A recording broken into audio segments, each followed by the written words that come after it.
Friends నిన్న match అయితే హైదరాబాద్ జట్టు గెలిచింది కానీ నిన్న చాలా పెద్ద విషయం చోటు చేసుకుంది. అదేంటనేది ఇప్పుడు చూద్దాం. దీనిలో కావ్య మారన్ ఏ రకంగా ఇన్వాల్వ్ అయిందనేది కూడా ఇప్పుడు మనం చూడాల్సిందే. Sunrisers Hyderabad, Royal Challengers Bengaluru జట్ల మధ్య ఉప్పల్లో జరిగిన మ్యాచ్ లో ఒక హీటెడ్ మూమెంట్ నెలకొంది. ఆర్సీబీ బ్యాటింగ్ సమయంలో విరాట్ కోహ్లీ, ట్రావిస్ హెడ్ మధ్య మాటల యుద్ధం చెలరేగింది. అయితే కోహ్లీ ఎంతలా రెచ్చగొడుతున్నా కూడా ట్రావిస్ హెడ్ మాత్రం చాలా కామ్ గా నవ్వుతూనే కనిపించాడు. క్వాలిఫైర్ 1 బర్త్ కన్ఫర్మ్ చేసే ఈ మ్యాచ్ లో సన్ రైజర్స్ హైదరాబాద్ జట్టు గెలిచినప్పటికీ పాయింట్స్ టేబుల్లో టాప్ 2 లోకి రాలేకపోయింది. ఎందుకనంటే కేవలం 55 రన్స్ తేడాతో మాత్రమే ఇక్కడ హైదరాబాద్ జట్టు గెలిచింది. ఇక ఈ మ్యాచ్ సెకండ్ ఇన్నింగ్స్ లో ట్రావిస్ హెడ్ టార్గెట్ గా విరాట్ కోహ్లీ కామెంట్స్ చేశాడు. హెడ్ ఆఫ్ స్పిన్ కూడా వేయగలగడంతో వచ్చి బౌలింగ్ చేయి అన్నట్టుగా విరాట్ కోహ్లీ రెచ్చగొట్టే ప్రయత్నం చేశాడు. రాయల్ ఛాలెంజర్స్ బెంగళూరు బ్యాటింగ్ చేస్తున్న సమయంలో పవర్ ప్లేలో 3వ ఓవర్లోనే Sunrisers spinner Shivang Kumar చేతికి బంతి వెళ్ళింది. ఆ ఓవర్లో వెంకటేష్ అయ్యర్ బౌండరీల మూత మోగించాడు. అదే ఓవర్ల మధ్యలో విరాట్ కోహ్లీని ట్రావిస్ హెడ్ రెచ్చగొట్టే ప్రయత్నం చేశాడు. కామెంటేటర్స్ మాట్లాడిన ప్రకారం వచ్చి బౌలింగ్ చేయి, నీకు హాఫ్ స్పిన్ వేయడం వచ్చుగా అన్నట్టుగా కోహ్లీ కవ్వించాడు. అయితే విరాట్ కోహ్లీ చాలా కోపంగా అగ్రెసివ్ గా ట్రావిస్ హెడ్ ను రెచ్చగొడుతుంటే హెడ్ మాత్రం ఏం మాట్లాడకుండా నవ్వుతూ ఎక్స్ప్రెషన్స్ ఇస్తూ నిలుచున్నాడు. కోహ్లీ అవుట్ అయ్యాక హెడ్ సెలబ్రేషన్స్ చేసుకోవటం, ఆ తర్వాత ప్లేయర్ల షేక్ హ్యాండ్ సమయంలో కనీసం హెడ్ ను పట్టించుకోకుండా వెళ్ళడం చర్చనీయాంశంగా మారింది. ముఖ్యంగా చెప్పాలంటే అక్కడ విరాట్ కోహ్లీ తప్పుందా, ట్రావిస్ హెడ్ తప్పుందా అంటే ఇద్దరిది తప్పుంది.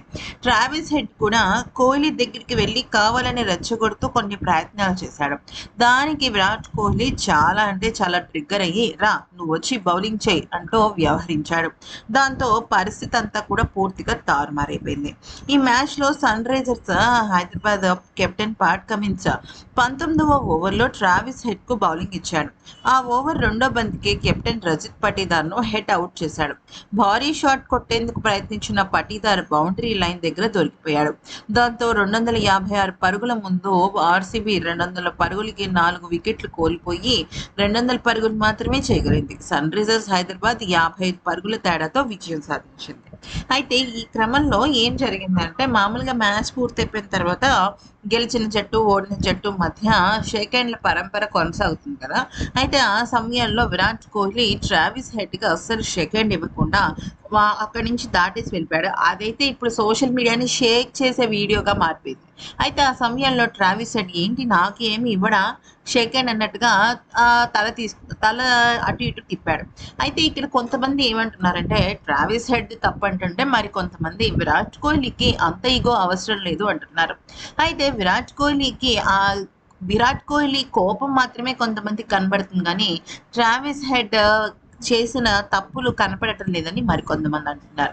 అయితే ఈ విషయంలో కావ్య మారన్ కూడా కొంత ఇన్వాల్వ్ అయ్యింది. అయితే ఆ తర్వాత ట్రావిస్ హెడ్ విరాట్ కోహ్లీ దగ్గరికి వచ్చి ఏదో కొద్దిగా మాట్లాడుతున్న సమయంలో ఇక అక్కడున్న కావ్య మారన్ కూడా వాళ్ళిద్దరికీ సర్ది చెప్పే ప్రయత్నం అయితే చేసింది. ఆ తర్వాత వాళ్ళ మధ్య సుదీర్ఘమైన చర్చ జరిగినప్పటికీ కూడా వాళ్ళు కలిసినట్టయితే ఏం కనిపించలేదు. అయితే ఇక ఈ నేపథ్యంలో కావ్య మారన్ కూడా చాలా ఎమోషనల్ అయింది. ఎందుకంటే ట్రావిస్ హెడ్ హైదరాబాద్ జట్టుకు సంబంధించిన కీలకమైన ఆటగాడు. మరి ఆ సమయంలో విరాట్ కోహ్లీ ఎందుకు అలాగా ప్రవర్తించాడో తెలియని పరిస్థితి నెలకొంది. అయితే ఇక వాళ్ళిద్దరి మధ్య ఇప్పుడప్పుడే గొడవ సద్దుమరిగేలాగా ఏమీ కనిపించడం లేదు. మరి ఏం జరుగుతుందో చూడాలి అంటే వెయిట్ చేయాల్సింది. ఎందుకంటే ఇప్పుడు ఈ ఇరు జట్లు కూడా ప్లే ఆఫ్కి వెళ్ళిపోయాయి కాబట్టి మరి ప్లే ఆఫ్లో వీళ్ళిద్దరికీ ఏమన్నా పడుతుందా టగ్ ఆఫ్ వార్ అంటే పడే అవకాశాలు ఉన్నాయి. ఎందుకంటే first match qualifier 1 match RCB అలాగే జీటీ ఆడుతుంది. ఆర్సీబీ జట్టు గెలిచి ఇక్కడ ఎలిమినేటర్ మ్యాచ్లో హైదరాబాద్ జట్టు గెలిచి అట్లా ఏదైనా జరిగింది అనుకోండి, మేబీ ఆడే అవకాశాలు అయితే పుష్కలంగా కనిపిస్తున్నాయి. మరి ఆ సమయంలో ఏదైనా తేడా ఉంటుందేమో చూడాలి. ఇక విరాట్ కోహ్లీ విషయంలోకి వచ్చినట్టయితే ఈ మ్యాచ్లో విరాట్ కోహ్లీ అదరగొట్టేశాడు. మ్యాచ్ ఆర్సీబీ జట్టు ఓడిపోయినప్పటికీ కూడా విరాట్ కోహ్లీ సరికొత్త ప్రపంచ రికార్డును అయితే సృష్టించాడు. ఐపీఎల్ 2026 సీజన్లో పరుగుల వరద పారిస్తున్న రాయల్ ఛాలెంజర్స్ బెంగుళూరు మాజీ కెప్టెన్ అయిన విరాట్ కోహ్లీ ప్రపంచంలో మరొక అద్భుతమైన క్రికెట్ ప్రపంచంలో మరొక అద్భుతమైన మైలురాయిని అందుకున్నాడు. సన్ రైజర్స్ హైదరాబాద్తో జరిగిన మ్యాచ్లో తక్కువ పరుగులకే అవుట్ అయినప్పటికీ అయితే ఈ మ్యాచ్లో తక్కువ పరుగులకే అవుట్ అయినప్పటికీ T20 క్రికెట్ చరిత్రలో ఎవరికీ సాధ్యం కాని ఒక అరుదైన రికార్డును తన పేరున లిఖించుకున్నాడు. అది ఏంటి అంటే ప్లే ఆఫ్ రేస్లో ముందంజ వేయడమే కాకుండా లక్ష్యంగా టాస్ గెలిచిన హైదరాబాద్ మొదట బ్యాటింగ్ ఎంచుకుంది కదా. అయితే ఇక్కడ Travis Head, Abhishek Sharma, Ishan Kishan, Heinrich Klaasen ఒకరి మించి ఒకరు సిక్సర్లతో ఫోర్లతో విరుచుకుపడ్డారు. నిర్ణీత 20 ఓవర్లలో ఆ జట్టు 255 పరుగులు చేసింది.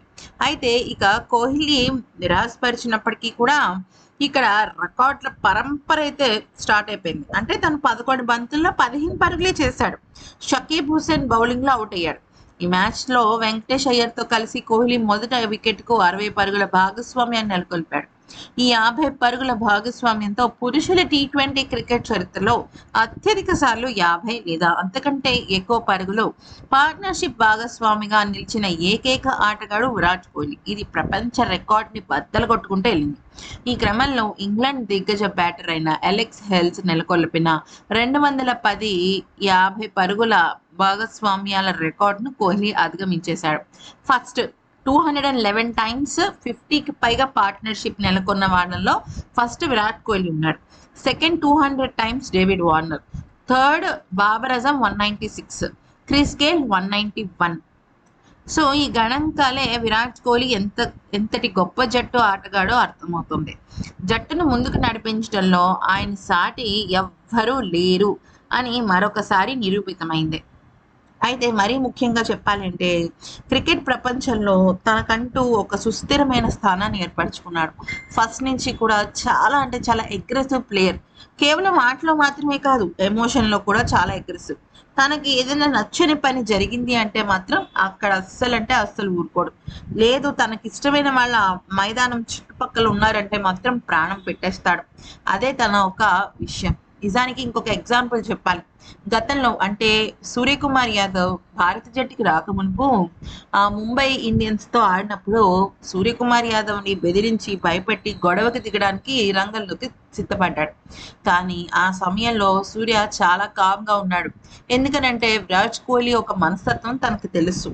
ఎప్పుడు కూడా తను అలా ఉంటాడు, కానీ పెద్దగా ఎక్కడా కూడా తను మనసులో పెట్టుకునే రకం కాదు. ఏదైనా ఉంటే ఓపెన్గా చెప్పేస్తాడు. ఓపెన్గానే తన శత్రుత్వాన్ని మెయింటైన్ చేస్తాడు.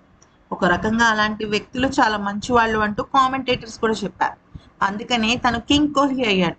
కింగ్ కోహ్లీ అంటే మరి అన్ని రకాల ఆటలతో పాటు రికార్డులతో పాటు ఖచ్చితంగా ఎమోషన్స్ కూడా ఉంటాయి కదా.